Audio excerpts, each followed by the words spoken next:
அனைவருக்கும் வணக்கம். நான் உங்கள் வெங்கடேஸ்வரன். தமிழக அரசியலை பற்றி தான் பேசலான்னு ஒரு சின்ன வீடியோ அது. போன வாரம் சட்டமன்றத்தில் பேசிகிட்டு இருக்கும்போது நம்ம உதயநிதி ஸ்டாலின் ஐயா பேசுனது தான் வந்து வைரலாக போயிட்டு இருந்துச்சு. நான் கூட ரொம்ப ஆச்சரியமாக பார்த்தேன். நான் அவர் பேசுனது பார்த்தீங்கன்னா, இது வரைக்கும் அவர் பேசுனது வந்து ஒரு மாதிரி ஒரு பக்குவம் இல்லாத ஒரு பேச்சா மாதிரி பேசுவார்.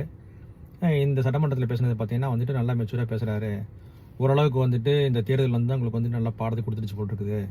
அதனால் வந்துட்டு இதுக்கப்புறம் வந்து மக்களுக்கான அரசியலை பண்ணுங்கிற மாதிரியான ஒரு புரிதல் வந்து அவங்களுக்கு வந்துருச்சு போல் இருக்குது. நல்லா பேசுகிறாருன்னு மாதிரி நானும் ஆச்சரியமாக பார்த்துட்டு இருந்தேன். நான் கடைசியில் பார்த்தா திருப்பி வந்துட்டு பழைய குருடி கதத்துடைய மாதிரி வந்துட்டு சனாதானத்தை நாங்கள் ஒழிக்காம விட மாட்டோம் அப்படின்னு மாதிரி திருப்பி ஆரம்பிச்சிட்டார் அவர். ஸோ என்ன சொல்ல வராங்கன்னு தெரியல.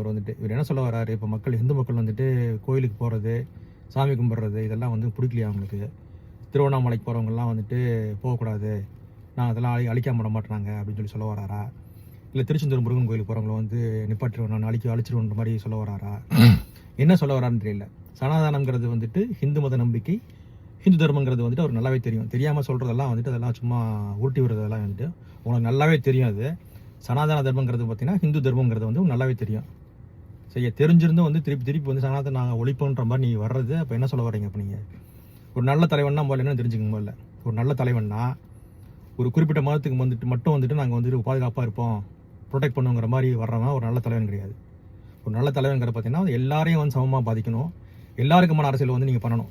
சரியா? இங்கே மத வேறுபாடு இங்கே கிடையாது. இங்கே ஹிந்துவாக இருக்கட்டும், முஸ்லீமாக இருக்கட்டும், கிறிஸ்டினாக இருக்கட்டும், எல்லாருக்கும் வந்துட்டு சமமான ஒரு ஆட்சியை சமமான ஒரு நீதியை நாங்கள் கொடுப்போம், எல்லாத்தையும் சமமாக நடத்துவோம், சமமான பாதுகாப்பு நாங்கள் கொடுப்போம்னு நீங்கள் சொன்னீங்கன்னா நீங்கள் நல்ல தலைவர்கள். நீங்கள் ஏற்றத்தாழ்வுகளை வந்து நாங்கள் அழிப்போம், ஜாதி மத ஏற்றத்தாழ்வுகளை வந்து நாங்கள் அழிப்போன்ற மாதிரி சொல்ல வந்தீங்கன்னா நீங்கள் அதுக்கு வந்துட்டு சனாதனங்க வார்த்தை நீங்கள் பயன்படுத்த வேண்டிய சனாதனத்துக்கும் அதுக்கும் சம்மந்தமே கிடையாது. ஏற்றத்தாழ்வுகளை நாங்கள் அழிப்போன்ற மாதிரி சொல்லியிருப்பாங்க. ஏற்றத்தாழ்வுகளை அழிக்க போகிறோன்னா அப்போ 50 வருஷமாக நீங்கள் தான் ஆட்சி பண்ணிட்டு இருந்தீங்க, எங்கே போயிருந்தீங்க இப்போ ஏற்றத்தாழ்வு அழிக்காமல்? அதனால் இந்த ஹிந்து மத வெறுப்பு அப்படிங்கிறது பார்த்தீங்கன்னா வந்துட்டு இதோட நிப்பாட்டிங்க. நீங்கள் திருப்பி இதே கண்டினியூ பண்ணிங்கன்னா வந்துட்டு அடுத்த தேர்தலெல்லாம் வந்துட்டு திமுகங்கிற ஒரு கட்சி இருக்குமாங்கிறதே இல்லாமல் அளவுக்கு வந்துட்டு அழிஞ்சு போயிடும். கண்டிப்பாக அது எல்லாருக்குமான அரசியலை பண்ணுறதுக்கு வந்து முயற்சி பண்ணுங்கள். சரியா? எல்லா மதத்தையும் வந்துட்டு சரிசமமாக பாதிக்கிற மாதிரி பாருங்கள். எல்லாருக்குமான அரசியலை பண்ணுங்கள். எல்லா மக்களுக்கான அரசியலை வந்து பண்ணுறதுக்கு என்ன பண்ணணுமோ அதை பற்றி யோசிங்க. சட்டமன்றத்தில் பேச வர்றது பார்த்தீங்கன்னா இதெல்லாம் சட்டமன்றத்தில் பேச வர்ற முக்கியமான விஷயம். அதெல்லாம் பேசுகிறதுக்கு எவ்வளோ விஷயம் இருக்குது. சட்ட ஒழுங்கு பற்றி பேசலாம், நீங்கள் அடுத்த முன்னேற்றத்தை பற்றி பேசலாம், கல்வியோட முன்னேற்றத்தை பற்றி பேசலாம். ஏதாவது ஒன்று பேசுகிறது, அதுக்கு பேசுகிறது தானே சட்டமன்றம் உங்களுக்கு இருக்குது.